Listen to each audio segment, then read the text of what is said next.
Commander Barrow stood silent for a moment, studying the messenger from head to toe. "You move. Go fetch Master Leicester, now," he barked at one of the soldiers. He pointed at the second. "And you, off to the Baron. He'll want word of this straight away." Then his gaze moved between the newly arrived soldier and Earl, back and forth. "You two, with me.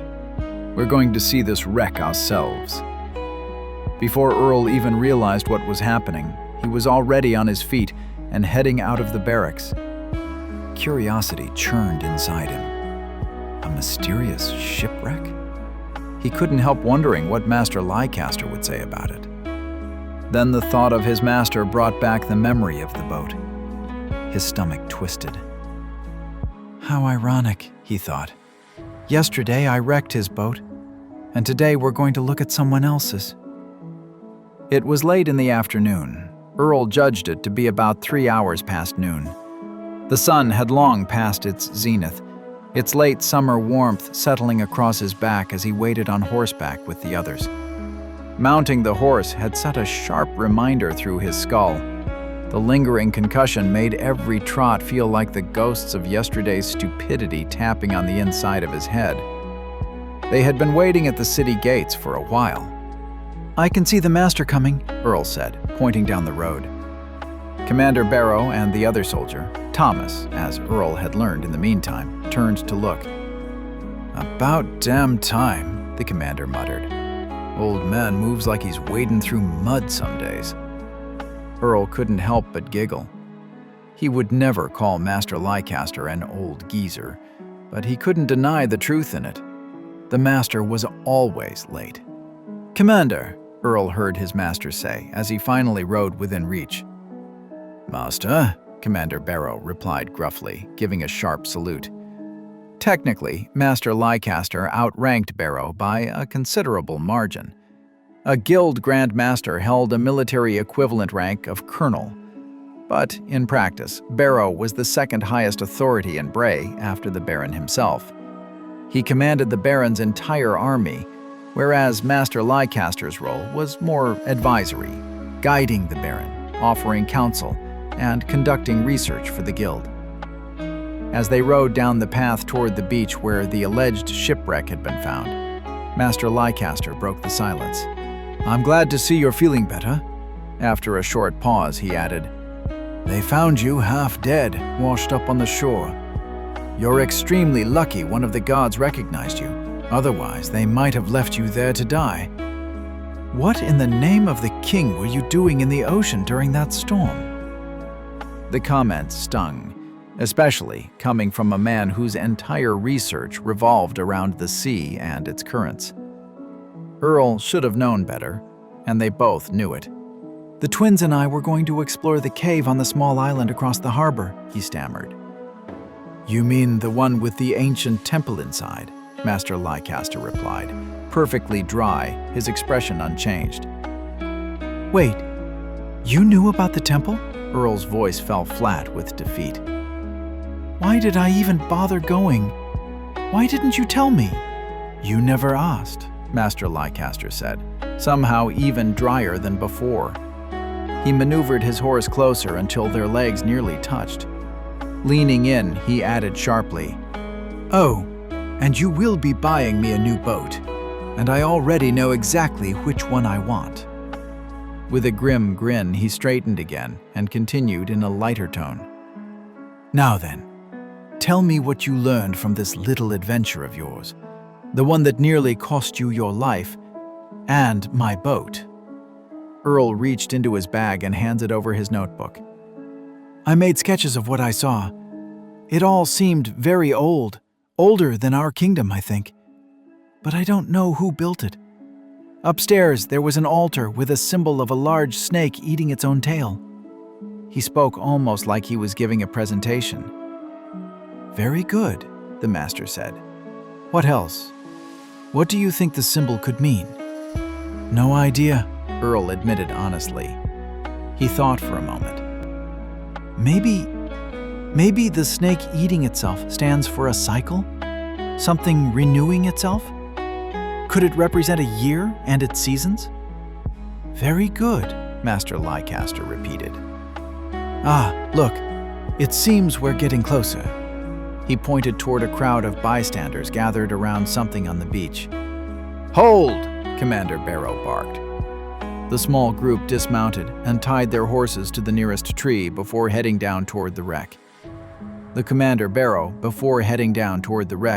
A guard broke away from the scene and ran up to them, straightening into a salute the moment he recognized the commander. Sir! At ease. Now speak. What have we got? Barrow snapped. Sir, an unknown ship washed ashore. We counted 7 corpses and 1 survivor, the soldier replied briskly.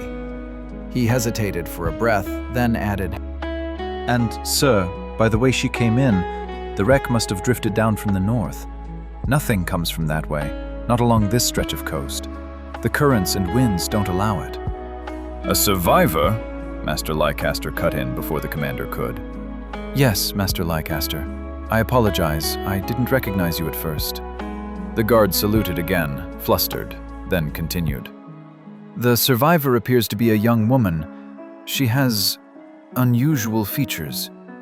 Strange how, Barrow muttered. What, is she ugly? No, sir. On the contrary.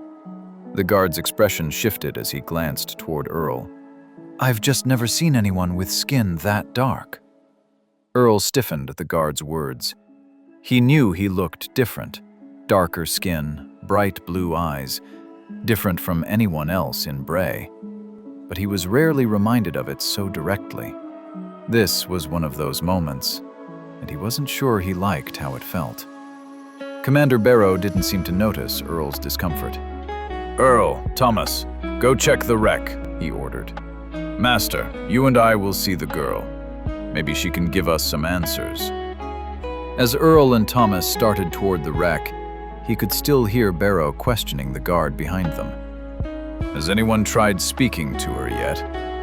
The guard's reply was already fading as Earl and Thomas moved farther down the beach, toward the shipwreck looming ahead. It wasn't particularly large, Earl thought, but it was long. Very long. Along both sides, he could see evenly spaced openings, places where oars must have once been, and in the center stood the shattered stump of what used to be a mast. Have you ever seen anything like this?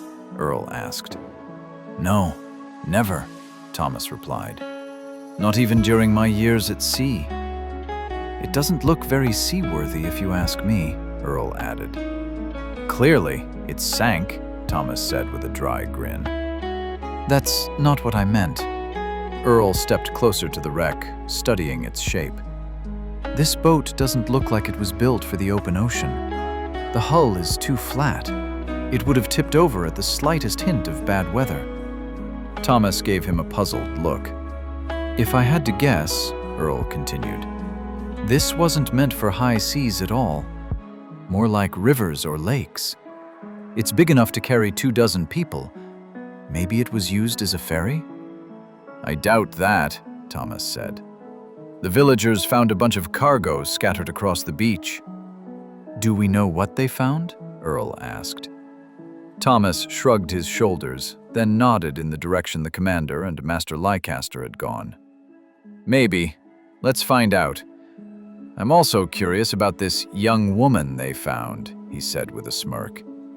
Aren't you even a little curious? Earl met Thomas's eyes. Yes, curious, he said slowly, but for different reasons. He began walking in the direction Thomas had indicated. He was curious, so curious he had to force himself not to walk too quickly.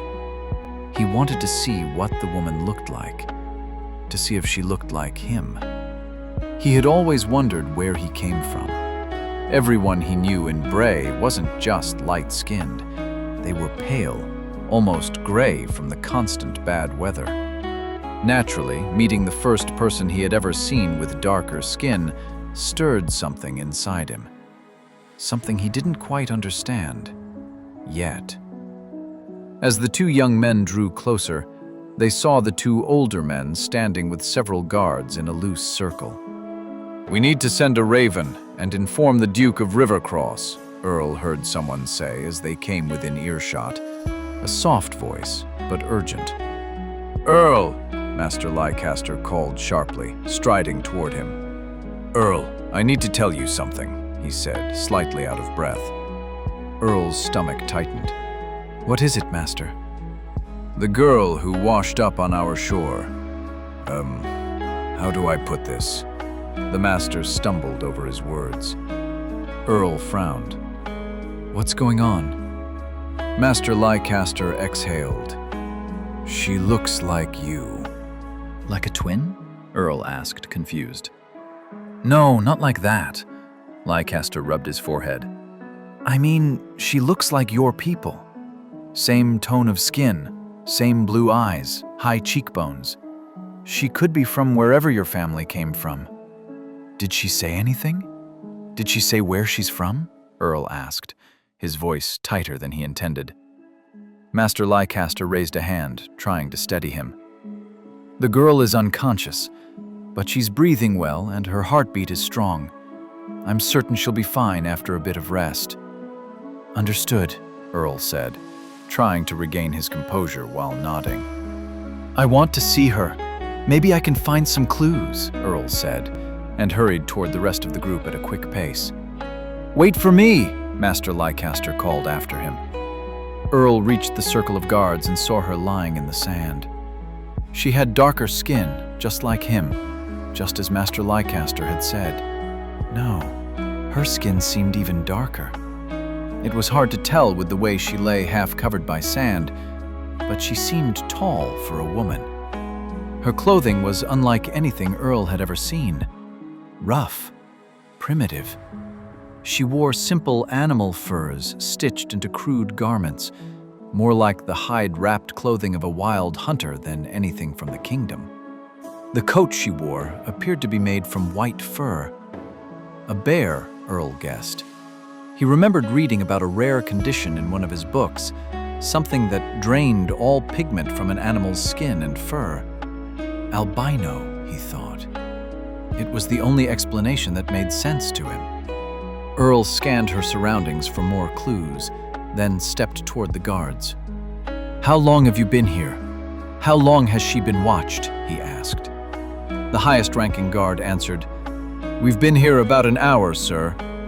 He must have recognized Earl as Master Leicester's student, because he straightened and gave a salute as he spoke. We're uncertain how long the villagers knew about her before we arrived, he finished. Before Earl could ask more, he heard Commander Barrow behind him. Right then, two of you, lift her. Get her back to the keep. Mrs. Lockwood'll sort her out. At once, the two guards Barrow had addressed stepped forward and lifted the girl by her legs and shoulders. The group moved back toward the horses. As they rode toward the keep, Master Leicester glanced over at Earl. Did you find anything interesting at the shipwreck? The ship seemed unusually long, Earl began, but it didn't look seaworthy. The hull was flat, almost like an oversized gondola, like the ones they use in Rivercross. It appears you're not wrong about its seaworthiness, Master Leicester said with a short laugh. Earl replied dryly, Thomas made the same joke. You two think alike. Leicester's laugh died on the spot. He muttered into his beard, No need to insult me. Earl pushed on. Speaking of Thomas, he said the villagers found a lot of cargo and supplies. With a crew of only 8, that fits. But what I don't get is why anyone would cross the open ocean in something like that. Maybe they were merchants? The master said nothing for a long moment. His gaze drifted past Earl, toward the gray line of the sea, as if picturing the wreck for himself. Unlikely, he said at last. They only found children and women washed ashore. And with what you've told me now, it suggests something far worse. My guess is they were trying to flee from something. Or someone. A cold knot tightened in Earl's stomach. He swallowed, drew a deep breath and said, It does look that way. The question is, from whom? He hesitated before continuing. Master, why didn't you go look at the wreck yourself? You left it to me and Thomas to report back. Aren't you curious? That's exactly where I'm going, Master Leicester replied promptly. Right after I deliver the girl to the keep. I need to be certain she's exactly where I left her when I return. Both men rode in silence after that, each lost in his own thoughts. The steady clatter of hooves filled the space between them, but neither felt inclined to break the quiet. By the time the town came into view, the sun was already sinking behind the rooftops, painting the sky in deep gold. The festival was in full swing, flickering lights, merchants shouting over one another, bursts of laughter, and the murmur of 100 conversations drifting on the wind. Earl could make out the noise even before they reached the outskirts.